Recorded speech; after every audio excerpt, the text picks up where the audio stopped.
For being here tonight. The gate tonight was 2.6 million USD with attendance of 16,439 for the highest grossing UFC fight night in North American history. The bonuses tonight, there's 4 performance bonuses: Jourdain, Youssef Zalal, Stoltzfus, and Jasmine Jujudavicius.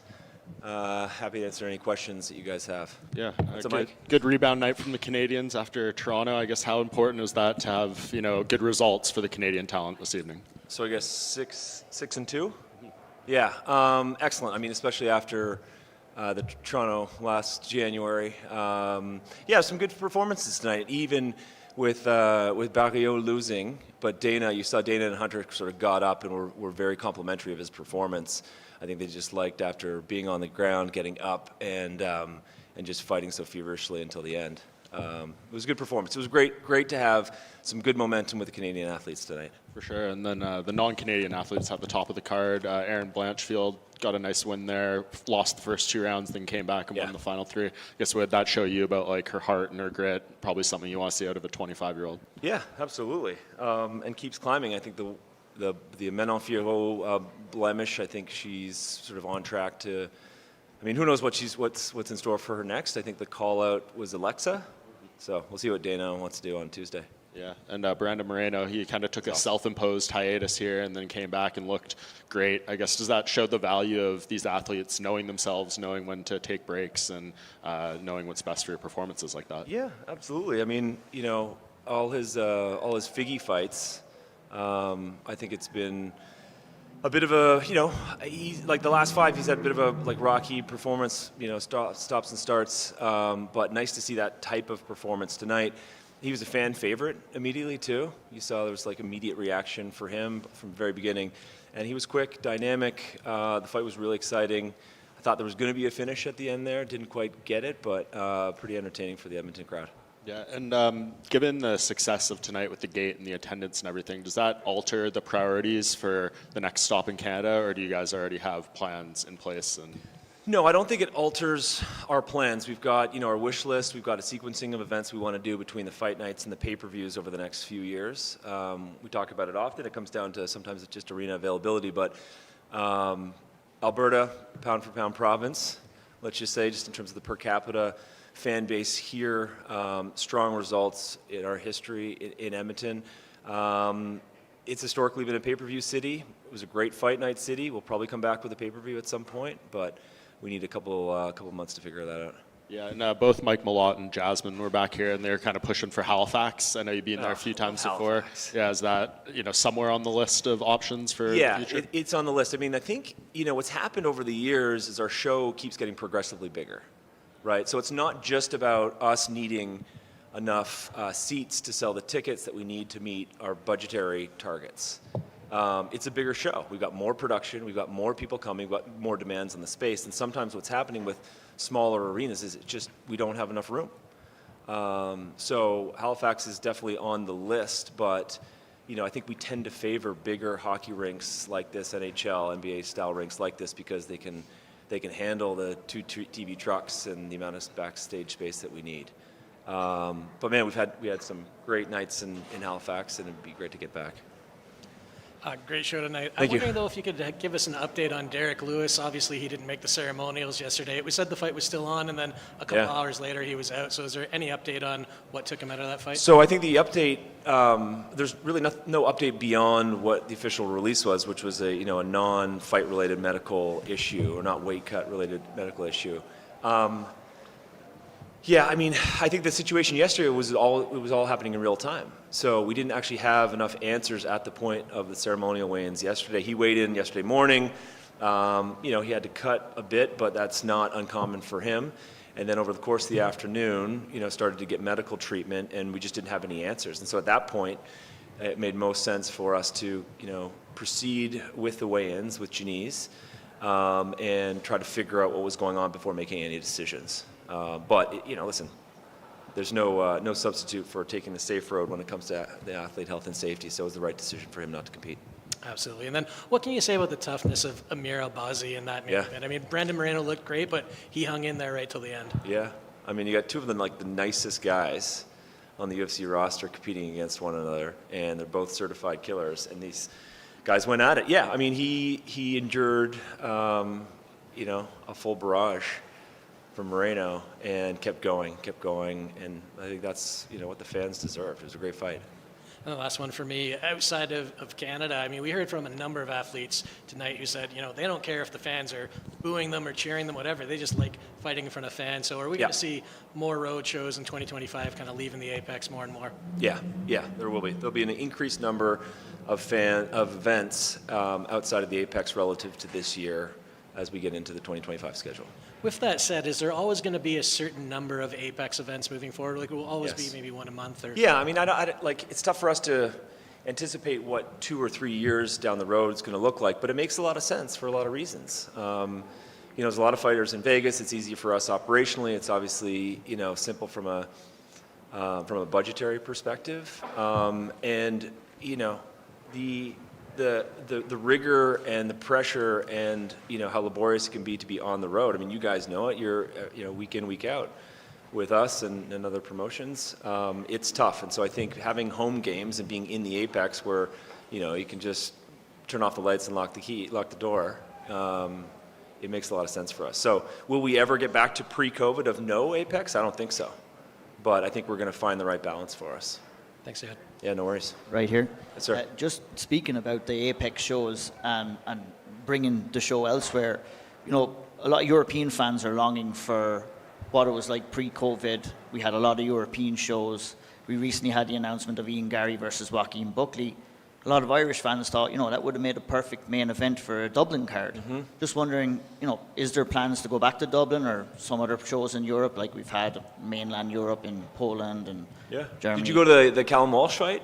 I did not myself. I actually live in Canada, but So great venue, but in a small venue. So could we take our show to that arena? It'd be challenging. We'd have to, it's not an insurmountable challenge. Like we'd be able to do it, but we'd be having a small event. It's a small arena. It doesn't have the space that we need necessarily. So are there more plans? Yes. We're going to be back in the UK next year. Whether, that's Dublin, probably London for us next year. And then as we get through next year, which is sort of the last year of our current media deal in the US, and we start to plan out what we want to do in 2026 and beyond in terms of the number of international events that we can have, the intention is to be able to go back to Europe more often.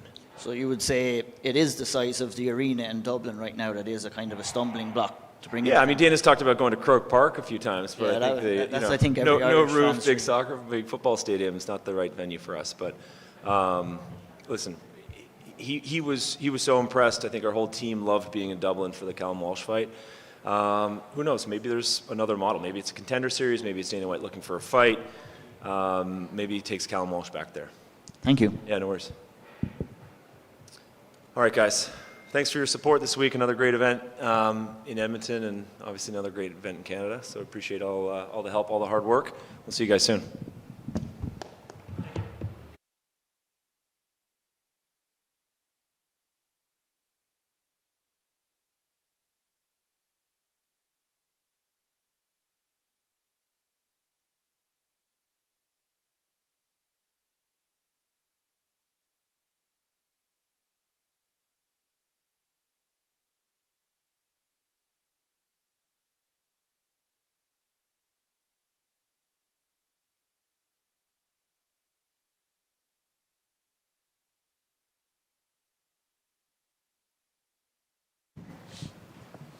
It's bright in here.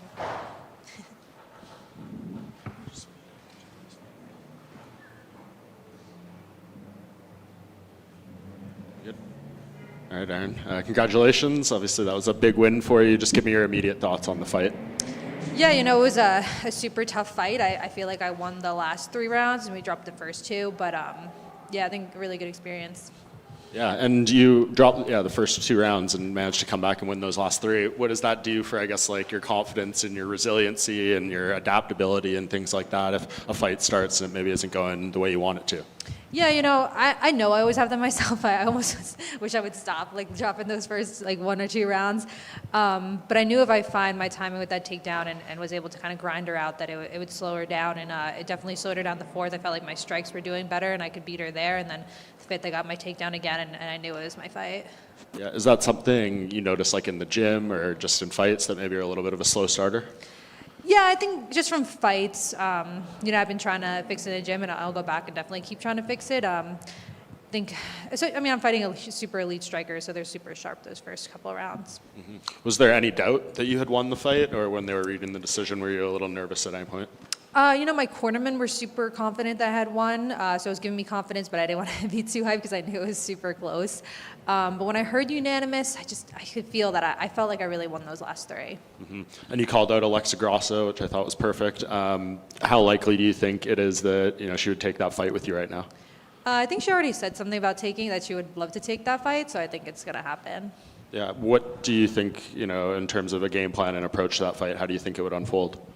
Yeah, she's another great boxer just like Rose is, so I could see it being similar. Yeah, it sounds like they might be going to Mexico in February. Would you be willing to do that fight at Elevation and all that in Mexico City? I don't know about Mexico, but we'll see. Okay, great. Thank you, Erin. Congrats on the win tonight. That's now 2 wins you have over former champions in Jessica Andrade and Rose Namajunas. So what does that mean to you when you hear that? I feel like I'm building my own legacy. I'm 25 years old. I'm gaining these wins against super tough opponents, and I'm learning every time. And just what did you think of the crowd tonight? It was pretty noisy down there for the last couple of fights. Yeah, I thought the crowd was great. I mean, they were cheering, I feel like, for both of us. I love when the crowds just love the fight. And I know this is kind of out of your hands. You mentioned Grasso. If she reciprocates, great. Timing-wise, I mean, you want some time off. You look a little banged up, but I don't know how serious anything is. Yeah, I'll have to go home and see. I feel like after you win, you're so hyped you can't really tell. But I'll go home and see how I'm feeling. Congrats. Thank you. Erin, obviously, Alexa was a great call out. A win over Alexa put you right in there for the title mix. Do you want to get a couple of fights before that title shot, just to make sure that when you get there, you're ready and you're going to be able to defend that title? Yeah, I feel like all my fights that I've had have kind of led me up to that point. And fighting against these levels of opponent, I think, will really set me up. I don't want to fight people that are not necessarily ever going to be champs themselves. I feel like that's not going to give me the experience I need. So that's why I called someone like Alexa. Going in there against Rose tonight, obviously, very, very dangerous early days. We've seen that in the past. So was it a thing just kind of being super careful in those first 2 rounds where you can then implement your grappling and take the fight down and just keep Rose guessing, which also opens up your striking too? Exactly. I wanted to be patient. I feel like my last fight, I really ran into a lot, and I tend to do that. So being patient and working on my striking was something that was huge for me. And then, just changing the paces throughout the rounds to find that win. Thank you. Thank you. Congrats. Thank you.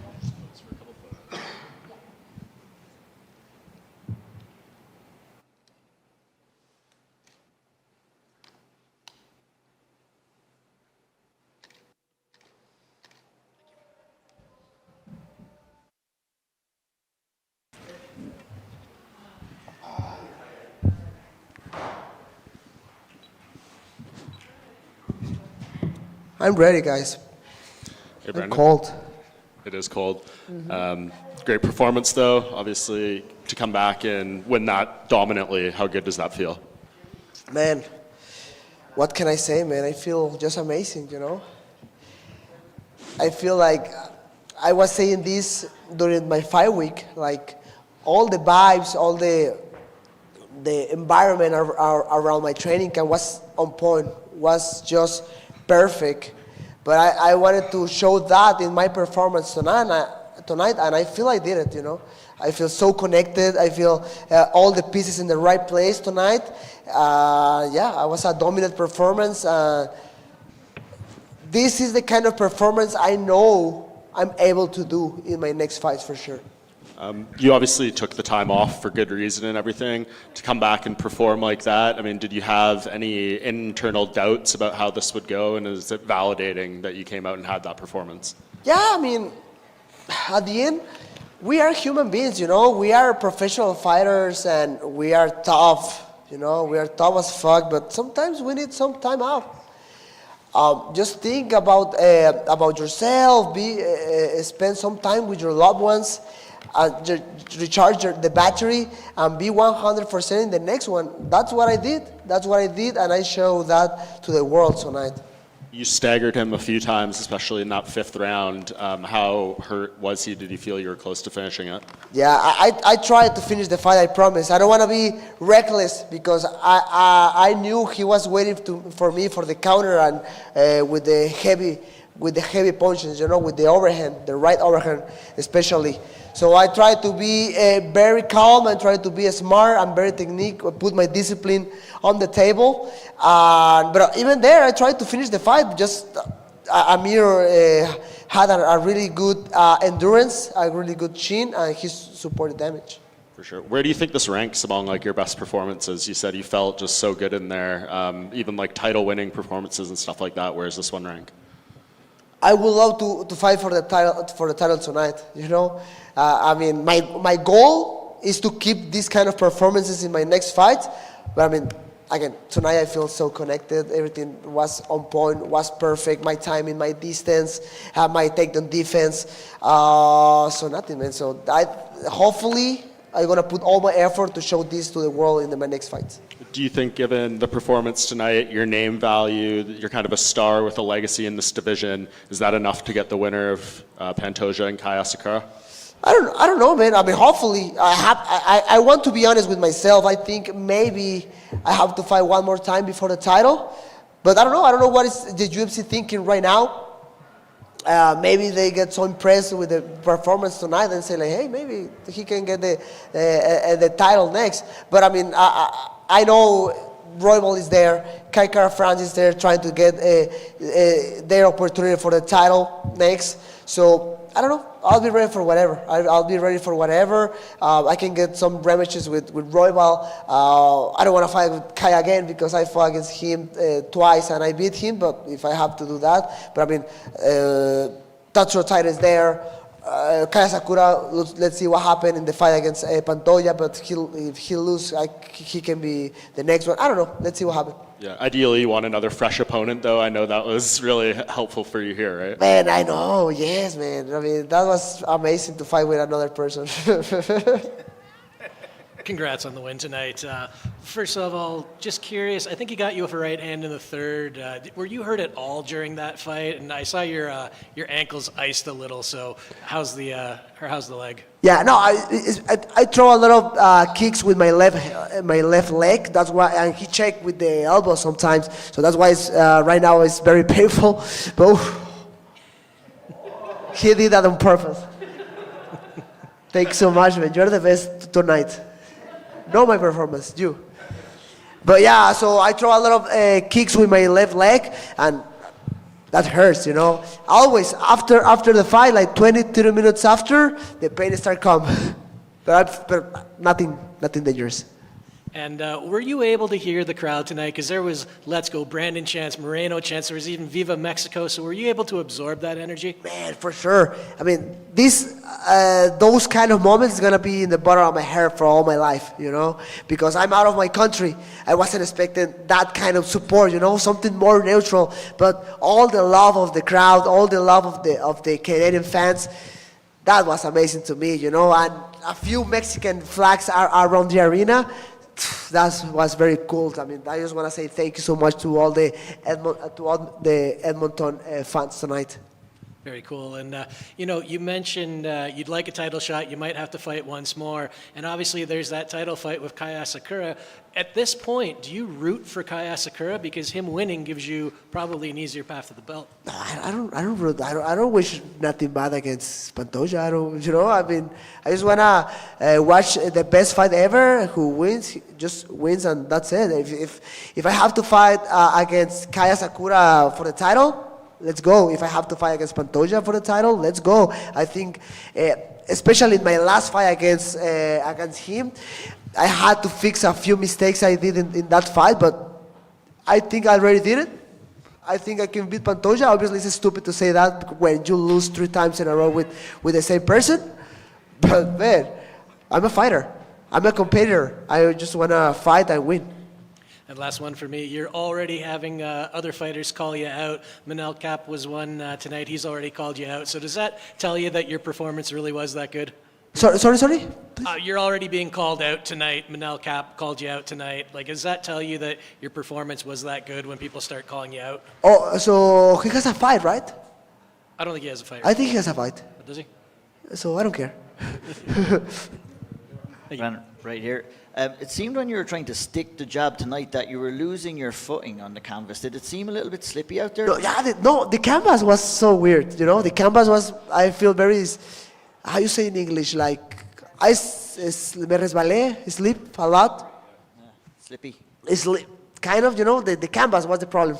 Yeah, that jab was excellent tonight. Also, your left hook did a lot of damage to Amir Albazi. It kind of shut him down a little bit on the feet. Was that something that you were preparing to do with your camp heading into this? Yeah, all the time. This performance is the performance I was expecting by myself in my last fights, And that's why I was saying during my fight week, like, my team and I, we are so frustrated because we know what Brandon Moreno can do in the fight. But for some reasons, the result is not what we expected, But tonight we did it, and the goal is to keep this run until the title for sure. You talked on the media day about maybe not having that final push against Brandon Royval. Was there some nerves going into the fight tonight that, maybe the same thing might happen, or did you come to the realization early that, you were going to be able to finish strong tonight? I don't understood, sorry. So you talked at the media day against Brandon Royval. Normally, rounds 4 and 5, you are strong, you finish strong. Yes. You didn't have that against Royval. Was there any worry tonight in that fight that the same thing was going to happen? Man, tonight I was on fire. Tonight I wasn't worried about nothing. Okay, I don't know. I was telling that because with Royval, I feel like my mind wasn't there. I wasn't automatic, just fighting, throwing punches, doing whatever. But tonight, again, everything was connected. Every piece was in the right place. And I was ready to fight with everybody if it was necessary. You talked about it being a difficult decision for you to miss out on the UFC Noche event. I guess you could get a Mexico event next year that would make up for missing out on that Noche event. Would you be hoping to go down to Mexico to fight next year? Man, let's see what happens. I think UFC has amazing plans for the next year. And other thing is hard for us, not just for me, but for the Mexicans. I mean, Noche UFC was very cool. The production, all the effort UFC did for us was amazing. Was just a magical night, that night at the Sphere. But the results of the fight was like kind of, a lot of losses from the Mexicans. Me losing in Mexico in last February. So I think we have this little pressure to show the UFC why they are doing all this effort for us. So, but the good thing is UFC is still there, no? They're still putting all the effort to grow up the Mexican market. So I think we'll have more opportunities in the future for sure. Congratulations on the win and enjoy your pizza. Oh, thanks, man. So we finish or what happened? No? Yeah? Really? Let's go! Guys, see you. Thank you so much.